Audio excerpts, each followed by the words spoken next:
ways, but it's definitely different. And obviously you've been at the forefront of two of those issues, and I just wonder if you could talk about how you see the state's role versus the federal role, and whether this is a good change. I mean, I think it's a necessary change maybe now, but is it a good change, and is it something that you think will last? I don't think it's a good change. So my view is that, I have a job to do. I have a million people depending on me to do my job. So if Congress doesn't do anything, or if the President doesn't take action, then I will. So recently, when the President made his decision around DACA, we took action in Rhode Island.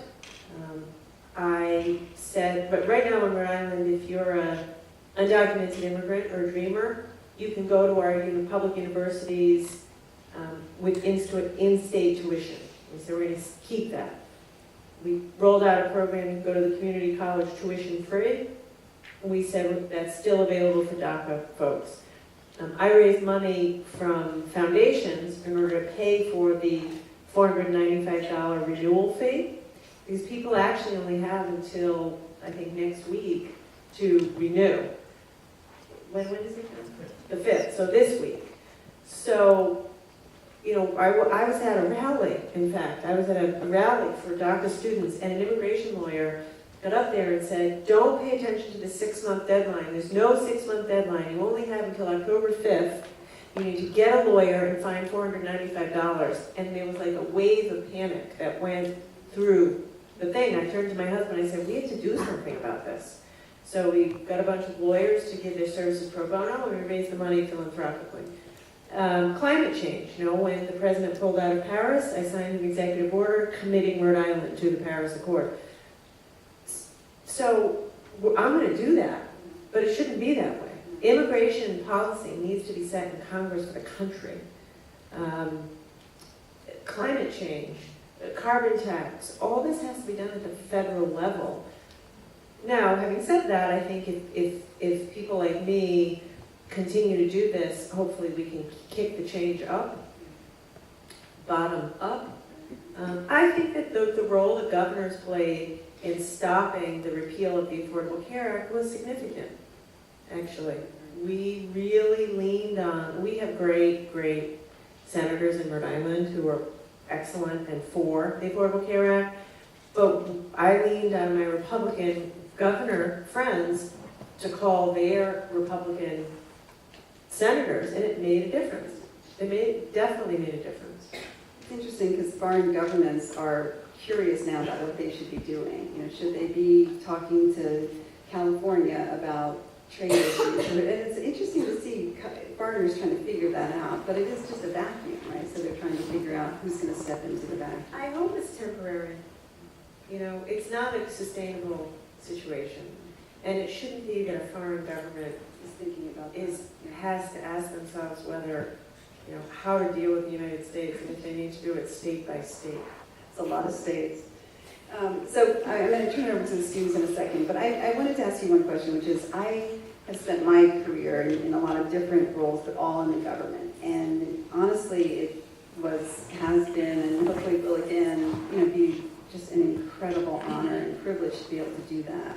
But I'm getting a lot of questions now from young people. I did a session with some students here earlier today, and just young people that I run across about whether, what does government service mean now? What would it mean to be working in an administration where, at least speaking for the department where I work, the State Department, they're trying to cut the department back dramatically, where they don't seem to have a lot of regard for diplomacy, for diplomats, for foreign aid, all the things that were the basic sort of bulwark of our work around the world, and they don't really see American leadership on these issues, human rights, women's issues, as important.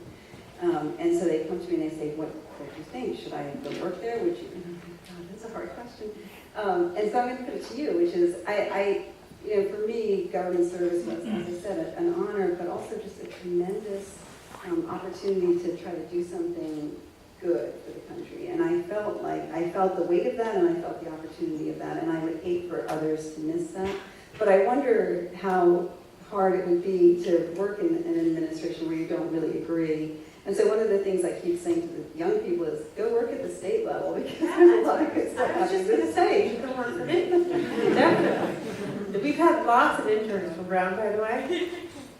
Yeah, oh yeah, you want a job? You can have a job. You can all have jobs. You should get into government.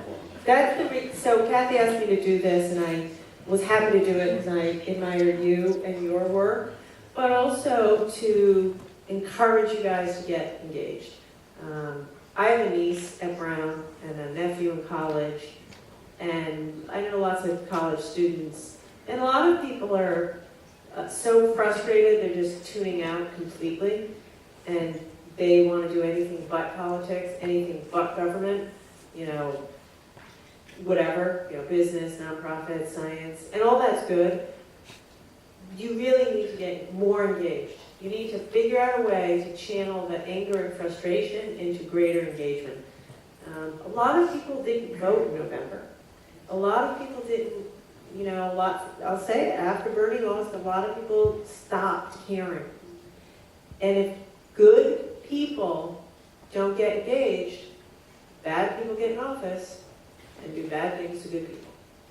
Like, that's a fact. So you guys have to get engaged. And I can't emphasize that enough. In whatever way you want, run for office, work for a public official, help out on a campaign, like somehow make your voices heard in the dialogue. Because if you don't, then your voices will be drowned out by other voices, which is what we're seeing now. You have to get into the arena. I worry about this a lot. I actually worry about this a lot. If you were to say to me what's one of my biggest challenges, it's recruiting really excellent people to work in state government. There's a lot of reasons not to do it. You know, we work a lot, you can make more money other places. People don't think it's as, you know, necessarily cool or honorable. Except think about what we're doing. Education, the economy, the environment, immigrant rights, human rights. It's all the most important stuff there is. It's really hard. So we need top talent to go into public service. And I hope you'll think about it and figure out ways to, if you go into it, it will become, you know, cooler to do. Trailblazers. There are microphones on either side if you guys want to come to the microphone. I'm going to ask you one more question while they're thinking about their questions, which is, a reporter said to me once, when he interviews people, his stock question that he always asks, and he said, always ask this question, so I'm going to ask it to you, which is, he said, ask, what is it that keeps a person up at night? And not your kids, because that's what keeps me up at night too, is worrying about my kids, but just more generally, like, what is it, you know, what do you worry about? What, in sort of your dark hours, what is it that makes you think, oh, God, I got to get up and get at it? Yeah. So, I, as I said earlier, have been very focused on improving Rhode Island's economy and making sure that there are just enough jobs for people. And a lot of times it feels like, yeah, we're really doing great on that. You know, unemployment's way down, companies are coming here, it feels really good. And then the other day I was in the grocery store, and this kept me up all night. I met a guy who was in front of me in line to Stop and Shop, and he said, what are we going to do about this economy? And I said, well, what do you mean? Tell me. And basically, he was probably in his late 40s. He lost his job a couple of years ago. He was a truck driver. He doesn't have he has some college, but no degree. He's got 3 kids, and he's been out of work for a while. And there's so many people in America with that profile. And it stresses me out a lot to think, what are we going to do? What are we going to do with that guy? He needs to work. He doesn't, like I said, he doesn't have a degree past high school. He's, the future for truck drivers in the world of autonomous vehicles is not great. He does need a chance. He does need a job. He can't afford to go back to college.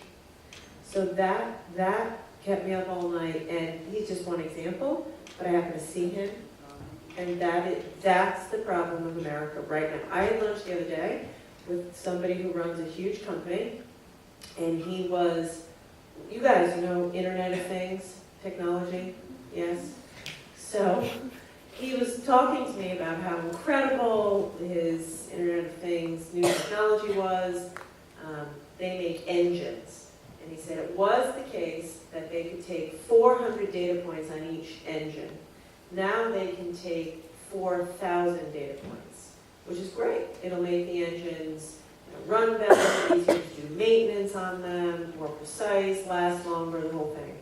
He estimates that instead of needing 30,000 engineers, he's only going to need about 15,000 engineers. And I said, what are we going to do with the 15,000 engineers? And he basically said, like, that's your problem. That's the problem of government. And I thought, not really, because people need work. People in this country need work.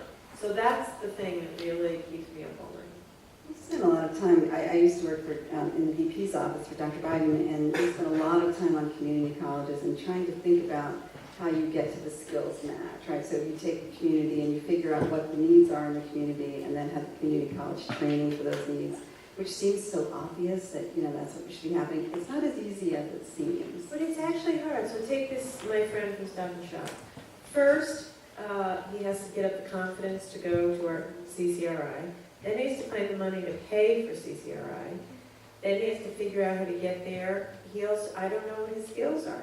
You know, I don't know where he starts relative to the skills that are actually needed for a job of today. And oh, by the way, then he'll do whatever job that is for 5 years and then need to be retrained. And there's a human element of it too. So it's just, it's hard. I also saw some research which was interesting about how in a lot of communities, some of the